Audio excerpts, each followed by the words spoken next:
Welcome to Politicos media. మట్టితో మనిషి బంధం కేవలం వృత్తి కాదు, అది ఒక జీవితం. ఎండల్ని వానల్ని ఎదుర్కొంటూ రోజు ఉదయము ఆశతో పొలంలోకి అడుగుపెట్టే రైతు చేతుల్లోనే మన ఆరోగ్యం ఆధారపడి ఉంది. ఇది ఎవరు కాదనలేని సత్యం.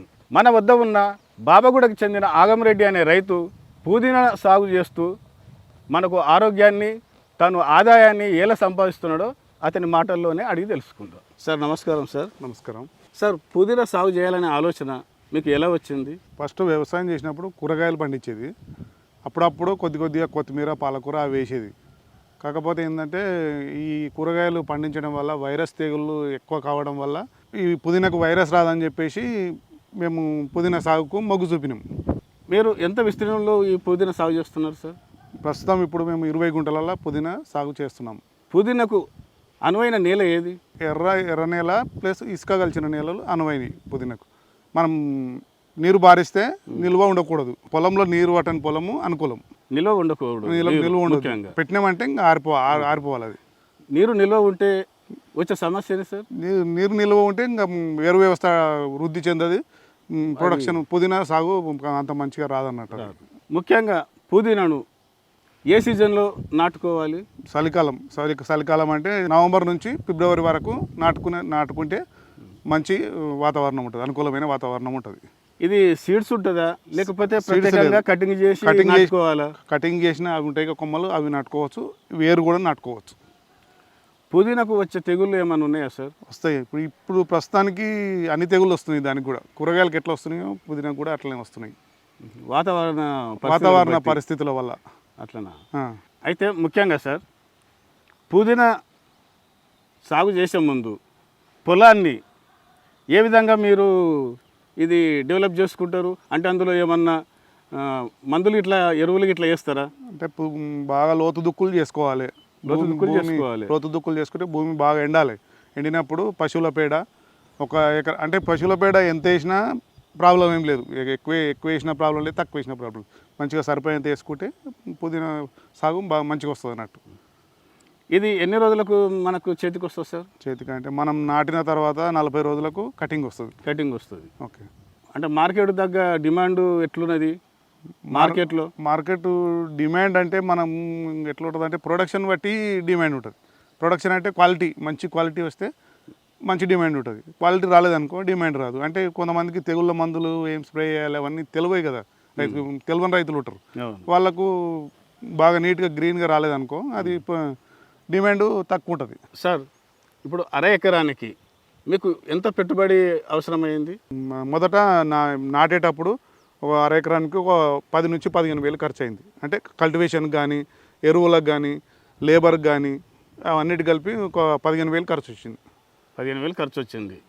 మరి ఇది రోజు కటింగ్ చేస్తారా, డే బై డే చేస్తారా సార్? మేమైతే రోజు కటింగ్ చేస్తాం. రోజు కటింగ్ చేస్తారు. రోజుకి ఎంత ఆదాయం వస్తుంది? రోజుకంటే ఒక ఆదాయం అంటే ఇంకా మొత్తం కలుపుకొని ఒక 3 నుంచి 4 వేలు వస్తాయి. అలా ఒక 1000 రూపాయలు ఖర్చులు ఉంటాయి. రోజు కూలీలకు ఎంత కూలి ఇస్తారు? ఎంతమంది అవసరం పడుతుంది? ఇప్పుడు నాకు 1 ఎకరము పుదీనాకు ఇద్దరు లేదంటే 3 అవసరం పడతారు కూలీలు. వారికి రోజు ఎంత ఇస్తారు? ఒక్కొక్కరికి 350 రూపాయలు ఇస్తాం. ఒక్కొక్కరికి 350. అంటే ఒక 1000 రూపాయలు కూలీల ఖర్చు, 1000 రూపాయలు కూలీల ఖర్చు ఉంటుంది. మీరు ఎక్కడికి ఇది తీసుకెళ్తారు సార్? ఏ మార్కెట్? అల్వాల్ రైతు బజారు, బొల్లారం మార్కెట్, 2 మార్కెట్లకు సేల్ చేస్తాము. ఇక్కడ మన సిటీ సరౌండింగ్స్ ఇలా అంగళ్ళు ఉంటాయి కదా, అంగళ్ళలో అమ్మేటోళ్ళు కూడా వచ్చి ఇక్కడ వచ్చి తీసుకుపోతారు. 2-3. అంటే రోజుకు ఎంత లేదన్నా 1000 రూపాయలు పోను. 1000 రూపాయలు పోను. నాకు ఒక 2.5 నుంచి 3 వేలు లాభం వస్తుంది నాకు. మీరు ఇక్కడ ఈ పుదీనా నాటుకొని ఎన్ని రోజులు అవుతుంది సార్? అంటే మొత్తం మేము పుదీనా కల్టివేషన్ ఇప్పుడు పుదీనా స్టార్ట్ చేసి 18 సంవత్సరాలు అయింది. 18 సంవత్సరాలు అయింది. ఇక్కడ మీరు నాటుకొని 7-8 సంవత్సరాలు అయింది. కరెక్ట్ ఐడియా లేదు కానీ 7-8 సంవత్సరాలు అయింది. 7-8 సంవత్సరాల నుంచి దీన్నే కటింగ్ చేస్తున్నారు, దీన్నే డెవలప్ చేస్తున్నారు. ఇదే వస్తుంది. అంటే వాటరు దీనికి ఏ విధంగా సప్లై చేసుకోవాలి సార్? ఇంకా పైపులు ఉన్నాయి కదా, ఆ పైపులతో పారిస్తారు. డే బై డే వారిస్తాం. అంటే చలికాలంలో అయితే 2 రోజులు మార్చి 3వ రోజు వారిస్తాం. ఎండాకాలం అయితే డే బై డే వారిస్తారు. మరి ఈ తెగుళ్ళకు ఏ మందులు కొడుతూ ఒకవేళ వస్తే పచ్చ పురుగు కానీ అవి కానీ వస్తే? పురుగు మందు అంటే పచ్చ పురుగు వస్తుంది. పచ్చ పురుగుకు సింజెంటా కంపెనీది ప్రొక్లైమ్ అని ఉంటుంది, అది స్ప్రే చేసుకుంటాం. ఒక 10 డేస్కి ఒకసారి స్ప్రే చేస్తే ఇంకా పురుగు బెడద ఉండదు మనకి. ఇక పురుగు బెడద ఉండదు. ఓకే, 10 డేస్కి ఒకసారి అంతే. ఈ తెగుళ్ళు వస్తే ఏంటంటే తెగుళ్ళు ఇప్పుడు మన BASF కంపెనీ క్యాబ్రియో టాప్ అని ఉంటుంది. ఇంకా అది ఒక 10 రోజులకు 15 రోజులకు ఒకసారి స్ప్రే చేసినామంటే ఇంకా తెగుళ్ళ బాధ కూడా ఉండదు. కొంచెం కాస్ట్ ఎక్కువ ఉంటుంది, అయినా పర్వాలేదు. అవి మంచి కంపెనీ మందులు స్ప్రే చేయడం వల్ల మనకు పుదీనాకు మంచి క్వాలిటీ వస్తుంది అన్నట్టు.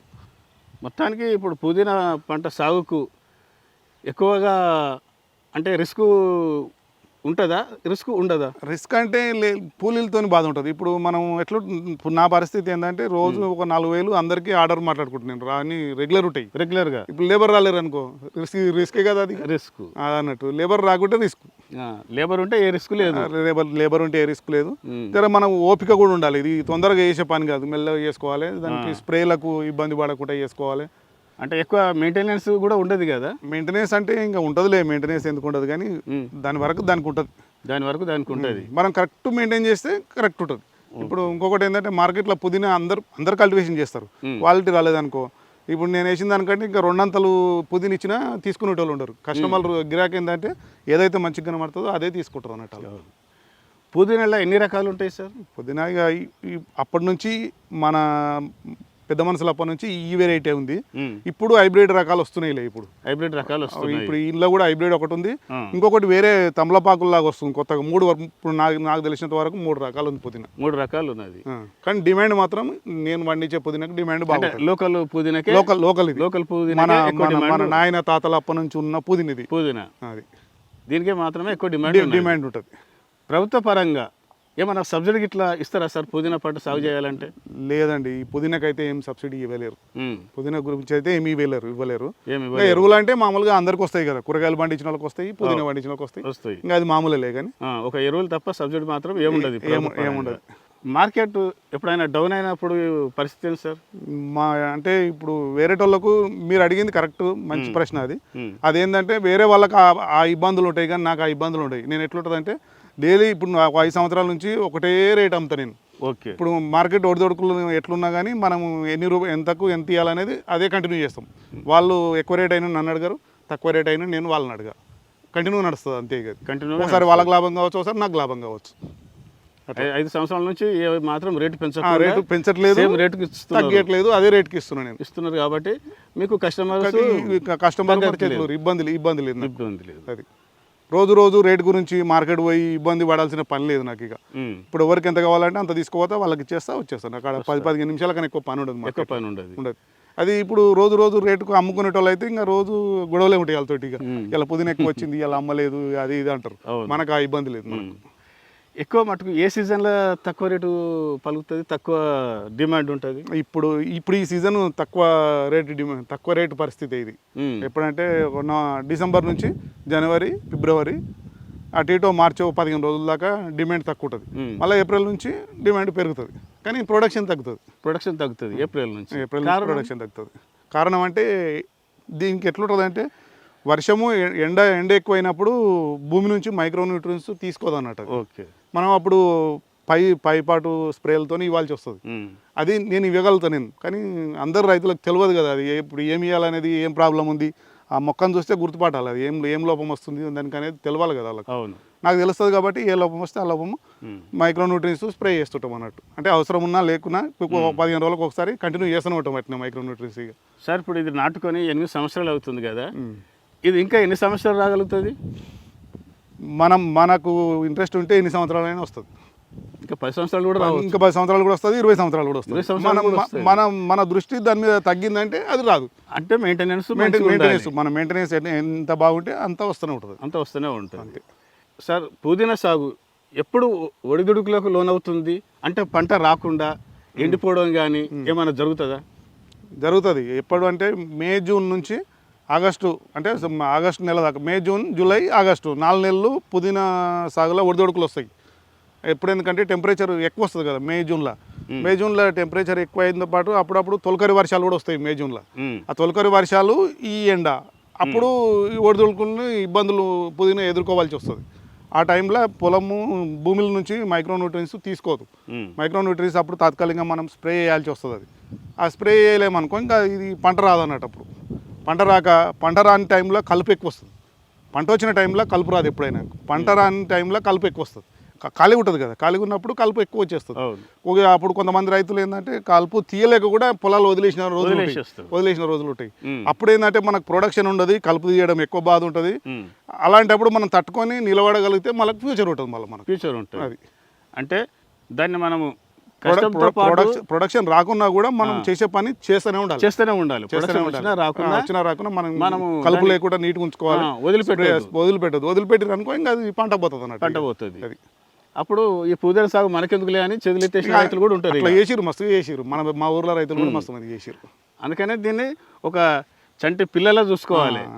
అంతే కదా సార్. అంతే. చివరిగా కొత్తగా పుదీనా సాగు చేసే వారికి మీరు ఇచ్చే సలహా? మంచిదే సార్, పుదీనా సాగు చేస్తే పర్వాలేదు, కానీ మార్కెటింగ్ రావాలి. మెయిన్ మార్కెటింగ్ రాకుండా పుదీనా సాగు చేస్తే లాభం లేదు. ఎట్లా అంటే ఇప్పుడు మనకి ఎట్లా అంటే ఇటు నుంచి మార్కెట్ పోయి అమ్ముకోవాలంటే 12 కిలోమీటర్లు ఉంటుంది నాకు. అదే వేరే రైతులకైతే 12 కిలోమీటర్ల మార్కెట్ అందుబాటులో ఉండదు అందరికీ. మరి అక్కడ పల్లెటూర్లలో వాళ్ళు సాగు చేసిరు అనుకో, వాళ్ళు అమ్ముకోలేరు కదా.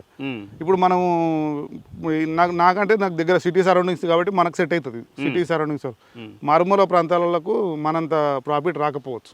వాళ్ళకు సిటీ దగ్గర ఉండాలి అమ్మనికి లేనప్పుడు ఉత్త ప్రొడక్షన్ తీస్తే ఏం లాభం ఉండదు కదా. అది అంటే పుదీనా సాగు చేయాలంటే కష్టంతో పాటు కొత్త ఆలోచనలతో కూడా తోడైతే దీన్ని మంచిగా అభివృద్ధి చేయొచ్చని తెలియజేస్తున్నారు. అంతే కదా. అంతే.